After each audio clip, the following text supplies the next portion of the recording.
We are here finally. It's midday. It's so hot. All the wires, all the technology, all the things in the world seem to be just beaming up. And it's midday here at News Talk 1400 WOND. I'm Dave Delaney, sitting in for David Spatz today.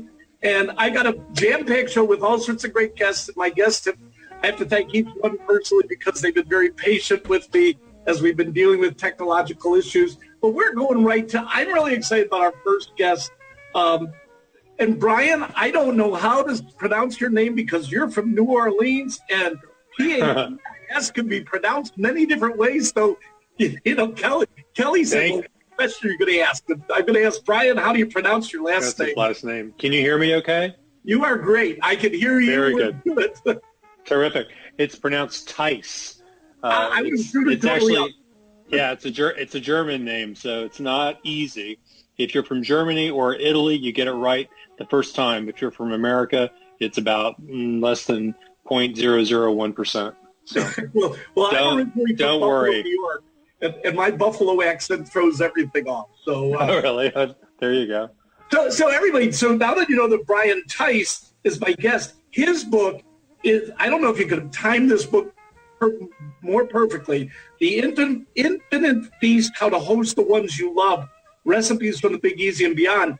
This book is about party planning. And Brian, we are in a season when people want to come back together again. So how important is it to have the right party when you finally get to see friends and family for the first time in a year and a half? Well, I like that question because it has, sort of self-judgment aspects to it. Am I having the right party or am I not having the right party? Well, there's nothing you can do if you love the people that are in your life to make you have the wrong party. So that's the good news right there. My recipes are easy and straightforward, and usually in most cases. And then I've got some that take a little more time, but they're pretty straightforward too. And I've got plenty of holidays and international recipes, all the themes that you would need in order to be inspired to have a unique party for the people that you're coming back together with at this point. Well, listeners of News Talk 1400 WOND know that I love to cook, and I unfortunately love to eat, as evidenced by my COVID belly. The first thing, though, I want people to know, the fun thing about your cookbook is not to take anything away from what you wrote. The illustrations are fun. This is a fun book to just have sitting out in your house when guests come over to lead through the, and then they'll read what you wrote, but the illustrations. Well, there are 2 points to address in what you just said. The first is my illustrator. His name is Marco Marella, and he's one of the heroes of my life. He lives and works in Venice, Italy, which is not too shabby a thing to have to do, right? And he is the most talented guy, and I found him and he agreed to do my book with me, and it's one of the luckiest decisions that anyone's ever made in terms of a project I was working on. And he's terrific. He's fantastic. And then I forgot the rest of the question. What else you said? You said no. Yeah. And then I wanted to say that I've been flattered at how many people actually have said to me, they want to just sit down and read the book from cover to cover. So I guess the illustrations help get you through it. But it's like, who reads a cookbook from cover to cover? So that's been a very flattering thing I've heard repeatedly. There are a lot of stories. There are interviews with celebrity chefs who I happen to know in there. I just reread some of them today before I went on the air with you to remind me of, and they kind of bring tears to my eyes because these people, didn't know they were about to go into this terrible COVID period, and they all did such a great job surviving it with their restaurants and everything else. So it's a terrific record of that too. Well, it's been a tough time for all of us. There's a lot in this book, and again, if you're just tuning in, my guest Brian Tice, his book is The Infinite Feast: How to Host the Ones You Love. It is a perfect, and if you're coming to the shore, if it's like, all right, July 4th is coming, I'm coming down to the shore for a couple of weeks, and I plan to have friends down, you can create a shipwreck casserole, a pirate alley gumbo, and find that you're creating an awesome party for your household. So there's lots of great ideas. But as somebody who likes to cook, Brian, I love the fact that you tell people hints that they should have on hand, what they should have in their kitchen, the basics before they even start, fit it in the kitchen right at the beginning. And I circled because I don't have the most useful thing ever in my kitchen. Can you believe that? I don't have a fish spatula. Oh, the fish spatula. The fish spatula comes in real handy. You can't use it for everything. Like if you were to use it on pancakes, it might trip you up. But pretty much anything else, it really helps you get, an edge on whatever it is you're trying to flip or trying to grab onto. I love the fish spatula. It's one of my favorite tools. One of the other things that I found really interesting, as I started to flip through it, I literally flipped through when I got the book, I came upon Christmas carols in a cookbook. Yeah. I don't think I've ever found that, but it's the idea of a party. You also have a couple of, The Eyes of Texas, Amazing Grace, but Yankee Doodle Boy. But the idea that when you're throwing a party with great food, you want it to be a party. You want it to be fun. You do want music, and the days are not gone when people sit down and play the piano and sing together, right? So I figure let's put that in. It's not something you're going to see very frequently.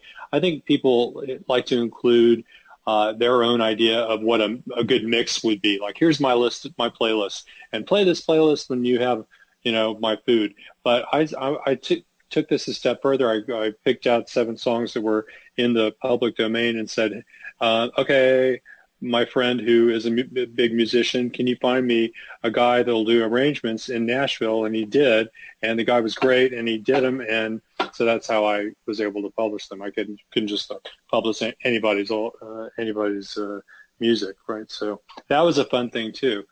Well, it is a cookbook, so I do want to talk about food. The recipes range from easy to what might be perceived as difficult because you have these fancy names from the things people might remember from the 50s and the 60s and the 70s, old classics. But what was your goal? What chef were you looking for when you put together the Infinite Feast, How to Host the Ones You Love?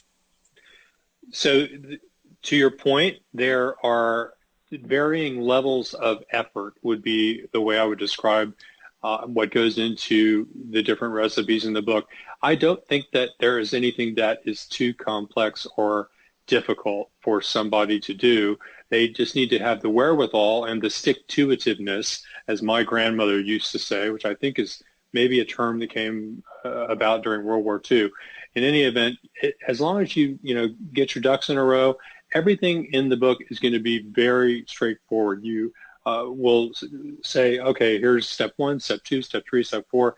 You're not all over the place, trying to juggle things simultaneously. That's something that I try to achieve. Also, no ingredients that are difficult to find or equipment that's hard to get your hands on.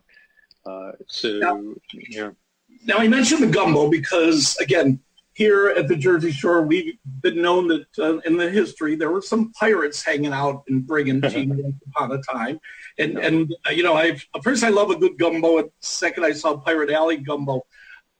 Gumbo is something that really requires a lot of people. You don't eat gumbo for one person. You make gumbo for a party. So what can you tell you? Now, your gumbo's for 12 servings. I just had to look and say, okay, how many servings? That one is, yeah. What makes a good gumbo? You live in New Orleans, Brian Tice. This is home gumbo land. So what makes a good gumbo? What makes good gumbo is what makes a good gumbo in New York City, where I'm talking to you from, where I live half the time, or anywhere else in the country. A really good roux and very fresh vegetables. And then you need the shellfish or the andouille sausage or whatever else it is that is the highlight of the gumbo, the thing that you would put in the title. A chicken andouille gumbo, which actually is hiding in the Halloween chapter. You may not have noticed that, but if you go there, you see Bayou stew for the rougarou, which is the Bayou monster in Cajun country. That's a chicken andouille gumbo, in case you want another gumbo recipe. I sneakily hid it in the Halloween chapter. Anyways, the freshness of your vegetables and the excellence of your roux, which I prefer to be sort of in the middle as opposed to super dark. And, only a light roux is something you would use like in a bechamel sauce, that sort of thing. So you probably would never use a light roux in a gumbo. And everything will come together as long as you practice, and that's the important thing about cooking a gumbo is just practicing. The more you do it, the better you get at it. So before you throw the big party, you get your family together and do a gumbo and then say, okay, we're going to do Pirate Alley. You mentioned the holidays, that this book is set up in a way that you pick a holiday and Brian has a party that you can throw in the Infinite Feast, How to Host the Ones You Love. And it's published by Pelican, by the way. You mentioned Halloween. The vampire loaf of salmon is there. which sounds scary as hell, but it's really good. It is super, super good. You'd be like, what is this? But if somebody brought it to the table, but yeah, don't be scared. It's Halloween, and it's really, really tasty. But that's part of the fun of cooking and partying. Sometimes it's trying something different. It's not like a sit down meal. It's like, okay, we're gonna do something that's really special. What I was surprised at is when I tried, and I don't know where it is now. I can't find it off the top of my head. I turned to a page and saw cocktail wieners. And I've not seen cocktail wieners in anything in a long time, but it brought back pleasant memories. Why in the world did you include a recipe with cocktail wieners? Dave, cocktail wieners, they're a thing, and they're everywhere. You'd be surprised that you'll see them when you least expect it. Whoa, there's a cocktail wiener. They are the most delicious thing to have with, in my case, in this recipe, with the sweet and sour sauce. I call it the Luau King sauce. It's in the Polynesian chapter, which is a very fun chapter full of summery things for all of you folks that are throwing your patio parties right now. Spam, is a great thing to think of when you are doing something from Hawaii. And there is one spam recipe in my cookbook, thankfully only one for all you critics out there. But anything that has to do with pork is great with a sweet and sour type sauce, right? It's a very Polynesian Asian sort of flavor profile. And you're right, for a hot, muggy day like today, you throw that Polynesian, that Hawaiian party, and in Hawaii, spam is in almost every meal and it's in everything. Yeah, you bet. Now, this time's going quick. So do you have any great recipe for fresh corn or Jersey tomatoes? Because tomatoes are like so awesome in Jersey. Is there a hidden recipe buried inside your book, The Infinite Feast, How to Host the Ones You Love? Well, I would say in terms of corn, not necessarily corn on the cob, but my mock shoe, which is also in the Halloween chapter, which is Marie Laveau's Voodoo mock shoe. Of course, it has a Voodoo Halloween tie-in, is delicious. It's a wonderful corn dish.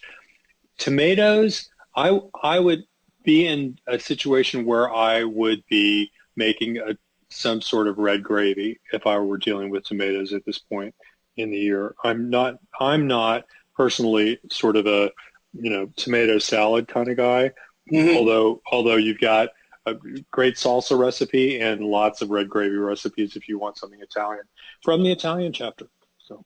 And this is so much fun, and I wish we had more time, and we'd sort of lost time at the beginning of this interview. But I'm looking at Marie Laveau's Voodoo Mac Choy, the Voodoo Queen of New Orleans, and instead of the frozen corn, I'm thinking about taking some fresh ears of corn and scraping it down and get some of the cream into this black-eyed peas, diced tomato, thyme, heavy cream, green olives, green beans, scallions, and you just blend this all together. That's exactly what I would do, Dave. Yes, you were smart. You know it. Well, you should write your own cookbook. Well, you and I could partner on that. I'll get a good illustrator from you. Okay. Diced tomatoes could be a fresh tomato. But everybody, I hope you have a sense. Brian Tice, and it's Theis, Tice, Pelican Books. Just from hearing Brian, I hope you understand how fun this cookbook is. It is a blast. It's a one that you put on your table. If you're getting a summer place, have it sitting out, and people are going to say, well, let's throw that party, Let's throw a Christmas in July party. Let's throw a Halloween party. There are lots of themes. It's packed with great recipes. So, Brian, I want to thank you so much for squeezing some time in and for this great fun cookbook that I know I'm going to be playing. Actually, I think I am going to play around with the voodoo recipe because I'm going to take one of our Jersey tomatoes that I just spotted at my local corn stand, chop it up instead of a diced can of tomatoes. I'm going to dice up my own and throw it in that. Very good. I love that. We're going to be enjoying it. Brian Tice, The Infinite Feast, How to Host the Ones You Love from Pelican Books. It's a fun cookbook. Brian, thanks for your time today. Have a fantastic day. It's my pleasure. Thank you so much, Dave. All right. Bye-bye.